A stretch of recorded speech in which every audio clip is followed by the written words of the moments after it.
E quando ele se torna visível, aí nos é dado ver uma outra propriedade dele, que é a luminosidade, já comentada por nós, que é a luminosidade, né? Ela está diretamente ligada à evolução espiritual do espírito, a sua evolução moral, a intensidade. Quanto mais brilhante é um espírito, mais elevado ele é.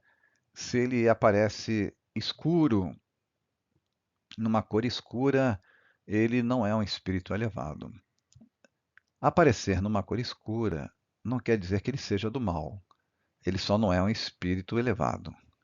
Então, por mais que seja o seu adiantamento, por maior que seja o adiantamento do espírito, mais viva será a sua luz. Esta propriedade relaciona-se também com outras propriedades. Como eu já disse, fico repetindo porque isso não pode ser esquecido, né? Todas essas propriedades são interrelacionadas. Uma depende da outra, uma só pode acontecer porque a outra está presente também. E agora nós vamos falar sobre uma propriedade que conversamos sobre na primeira aula, né? Que muita gente confunde perispírito com aura. E na realidade é como está aqui. A aura é um nome dado a uma outra propriedade do perispírito chamada irradiação, e também conhecida por capacidade refletora, segundo alguns autores. Então veja aí a citação de André Luiz no livro Libertação.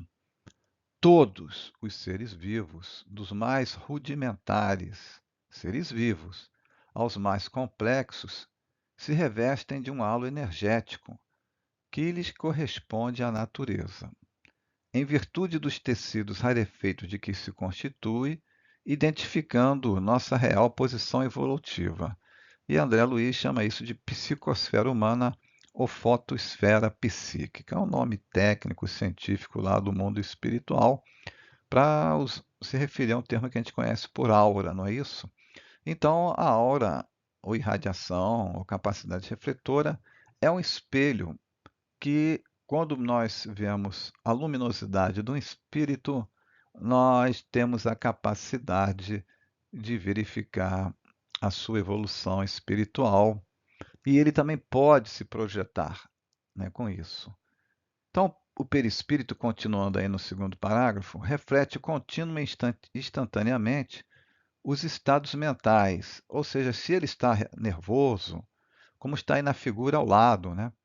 As diferentes cores refletem os diferentes estados mentais da pessoa, que afeta a sua capacidade a sua aura, a sua irradiação, ou sua capacidade refletora. Então, essas diferentes variações cromáticas refletem os diversos estados psicológicos e físicos da pessoa, sua posição intelectual, emoções, saúde física, né? Aquela região que está doente aparece uma cor diferente, seus temores, angústias, alegrias, inclinações amorosas, enfim, o seu estado psicológico e emocional, além de sua evolução, certo? Então, é um tomógrafo, é um espelho da alma, a irradiação associada com a luminosidade, como falamos.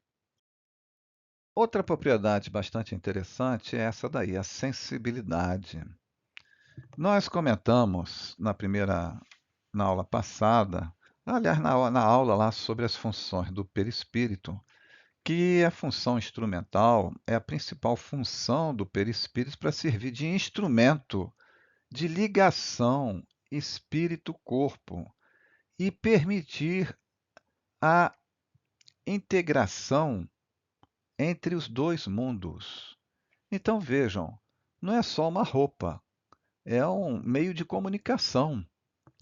E aí vejam só, é a propriedade que o perispírito tem de transmitir para o corpo físico, entenda-se cérebro do encarnado, todos os pensamentos do espírito, desejos, sentimentos, percepções, emoções, etc.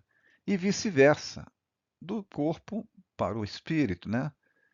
Então essas percepções não são captadas por meio de órgãos específicos, Ou seja, nós comentamos até, né, que deixamos para uma aula futura sobre as sensações do perispírito.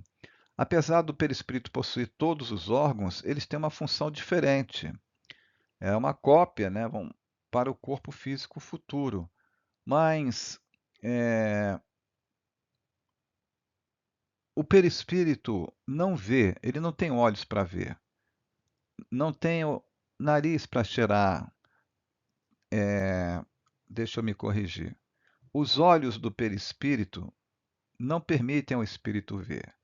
O nariz do perispírito não permitem ao espírito sentir odores. É só uma forma. O quem sente tudo isso é o perispírito como um todo. Às vezes não dá para a gente aceitar isso, né?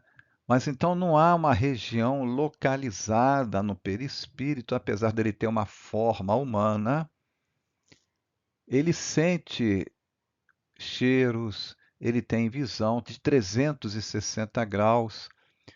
Já devem ter ouvido, né, e percebido aquela história de que se você está andando e tem alguém atrás de você olhando para você, você sente isso. Mas como se eu estou de costas para a pessoa? É porque a nossa visão é 360 graus, a nossa percepção é de 360 graus do espírito, do perispírito. Então, como está escrito aí, o espírito vê, ouve e sente por todo o seu ser tudo o que encontra na esfera da irradiação de seu fluido perispírito. E por que que nós colocamos aí a imagem de um cego com a bengala? Assim como poderia ser de uma pessoa sem um braço, sem uma perna. Muita gente que não tem braço, não tem perna, isso aí está nos relatórios médicos e até nas histórias familiares. A pessoa, apesar de não ter o braço, não ter a perna, ela continua a sentir a existência daqueles órgãos. É lógico que a ciência tem uma explicação para isso, mas a explicação espírita é que o perispírito não foi perdido, o que foi perdido é a parte do corpo, por isso que você, encarnado, sente o braço ainda, porque o perispírito tem ainda o braço. A perda foi do corpo. E no caso do cego? Bem, no caso do cego, vejam só, eu particularmente tive a experiência de conviver com uma mulher, uma senhora cega, que participava do grupo mediúnico conosco. E ela tinha evidência espiritual. E confirmada pelos outros médicos, ela via os espíritos. Né? Ela era cega para o mundo físico, mas tinha a visão do espírito, do perispírito, né? Para enxergar toda a realidade espiritual. Então, o perispírito tem essa propriedade de fazer essa interação do mundo, do espírito com o mundo físico. Então, tem 360 graus de visão, de percepção. Então, quem sente, quem vê, etc., é o espírito. O perispírito é um instrumento que leva essas mensagens para o espírito e faz o caminho oposto do espírito para o corpo físico. Outra propriedade bastante interessante é essa agora da assimilação. Permite assimilar fluidos de outro espírito ou até do ambiente em que se encontra. Por isso, o perispírito é intermediário nos processos de transferências de fluidos ou de energias que se verificam nas curas espirituais e nos passes, tal como fez Jesus, como a gente vê em outros lugares que a ciência também já comprova em muitos casos. Através do perispírito, o espírito desencarnado absorve os fluidos dos alimentos, do fumo, do álcool, e é capaz de absorver fluidos do ambiente em que se encontra, inclusive os por ele mesmo qualificados pela sua condição mental. Vamos trocar isso em miúdos. Então, muita gente, né, não entende. Um viciado, por exemplo, o vício dele do álcool, das drogas, o torna instrumento de alimentação, vamos dizer assim, psicológica e até física, de espíritos que o estão manipulando, porque ele permite isso. Ele cria esse vínculo com os espíritos necessitados que se aproximam dele, como está aí na figura embaixo, né? Um espírito se aproveitando de uma pessoa num bar, mas tem que ser, não é para qualquer pessoa, não é porque você vai ali tomar um copo de vinho, uma garrafa, que você também está sendo assediado por espíritos. Tem que haver uma ligação, que a obsessão espírita explica isso. Mas então, o, o espírito, quando se associa ao encarnado, ele sente pelo sistema nervoso do encarnado e pela absorção, assimilação do perispírito, dele de espírito, a mesma sensação do encarnado. A mesma sensação do encarnado. Ok? E o perispírito, como tem na figura superior, você vai tomar um passe, você recebe essas energias. Mas não é só isso, é muito mais. Por isso que também se explica que você, quando está próximo a uma pessoa negativa, que tem um vício mental qualquer, né? Você se sente mal perto dela, você se sente mal em determinados ambientes. O teu perispírito, então, assimila não somente as energias ruins, mas também as energias boas. O oposto também ocorre. Você se sente bem ao lado de determinadas pessoas, se sente bem em determinados ambientes, por causa dessa capacidade, dessa propriedade do perispírito, que é a assimilação. Essa nossa próxima propriedade, ela está totalmente ligada ao grau de evolução do espírito. Então, os espíritos pouco evoluídos, mais materializados, nós vimos isso bem representado nesse filme aí do André Luiz, Nosso Lar, né? Em que o cinema vislumbra aí um umbral. Então, quando o espírito não está preso a determinados pensamentos, ele diminui a sua frequência vibratória, estamos lembrando isso, né? E isso faz com que ele fique mais denso, mais ponderável. As suas moléculas perispirituais, digamos assim, giram mais lentamente e, ainda preso ao seu pensamento, que pode levá-lo a crer que ele se cheira mal, e ele cheira mal. Ele, como está escrito aí, o perispírito de alguns espíritos caracteriza-se também por um odor, um cheiro, agradável ou não, que está relacionado ao seu grau de evolução, ou seja, ao seu nível vibratório. Assim, perfumes agradáveis, mau cheiro e outros odores característicos, que por vezes tomam conta do ambiente, sem qualquer causa provável, podem representar a presença de um espírito. Lembramos aqui nas obras de André Luiz há outras descrições de regiões, né, no umbral, infestadas de miasmas pestilentos, a exalarem odores, né, tão fétidos que tornam insuportáveis para os espíritos que vêm do nosso lar para visitar, socorrer espíritos nessas regiões. Tais odores têm origem na podridão fluídica característica desses ambientes e dos perispíritos de seus habitantes. Agora, em relação aos espíritos superiores, eles têm um grau de vibração maior, mas não quer dizer que cada um vai ter um perfume diferente. O perfume que eles exalam é intencional. Em determinados momentos, lugares, eles pensam em irradiar um determinado perfume. Porque, então cada espírito, a Santo Antônio de Pádua tem um perfume de tal, o outro tal, não é isso. O odor é característico dos espíritos inferiores. E o que estão em regiões complicadas ou estão aqui no mundo físico ainda sofrendo com uma série de situações. Mas é interessante lembrar que aqueles que trabalhem numa reunião mediúnica, por caridade, jamais podem dizer: hoje tinha um espírito aqui com um cheiro tão insuportável.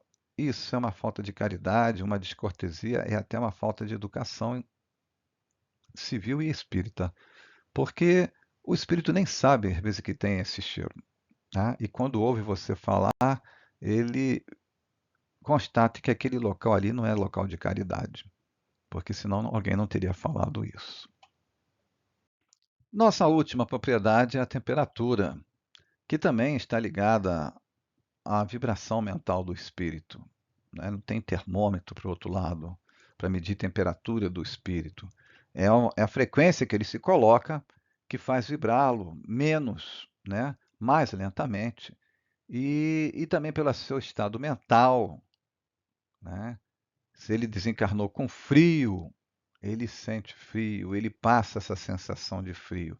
Não é porque, então, ele seja um espírito inferior que todos vão sentir frio, vão passar frio. Inclusive, tem alguns programas de televisão que falam sobre caçadores de espíritos, né? Em que equipamentos extremamente sensíveis foram desenvolvidos e um deles para medir se verificar se naquele ambiente considerado assombrado tem algum espírito, ele mede a temperatura por causa disso. Mas, como eu acabei de falar, não quer dizer que todos os espíritos inferiores tenham baixa temperatura. Depende do pensamento do espírito, a causa que o faça pensar que ele está com frio ou está com baixa temperatura. Certo? Então, a temperatura, ela causa uma impressão aos médiuns, às pessoas. Às vezes você sente uma presença, sente um frio, um calafrio, né? Porque todos somos médiuns. Então, a temperatura também caracteriza o grau de evolução do espírito. Chegamos ao final de nossa aula longa, né? Foram 19 propriedades. E lembramos que lá na primeira aula sobre o assunto, que foi a aula passada, conforme a nossa evolução, a espiritualidade até poderá dizer-nos outras propriedades que o perispírito possui. Tudo virá com o tempo. Mas nós vimos então que o perispírito ele serve para transmitir a vontade do espírito e receber as sensações do corpo físico. Ele não é só uma roupa que o espírito coloca para poder encarnar. Ele é um corpo biofísico, né? Ele é um instrumento poderosíssimo e ainda desconhecido para todos nós. Conhecemos mais do que a doutrina espírita conhece mais, tenham certeza, do que muitas outras religiões que já falam do perispírito há muito tempo, mas envolveram ele num ar de misticismo. Algumas coisas coincidem, mas essas 19 propriedades que vimos hoje aqui, nenhuma outra religião comenta. Então, ele é um instrumento para a comunicação entre duas dimensões, porque o espírito pertence à dimensão espiritual. E podemos encerrar com a frase de Jesus, que ele nos diz: faça brilhar a sua luz. E não pôde explicar a razão disso na época, mas hoje sabemos que era para trabalharmos a nossa evolução. Aqui ficam as referências utilizadas nas nossas duas aulas, algumas de muitas e muitas outras. Bons estudos e até a próxima.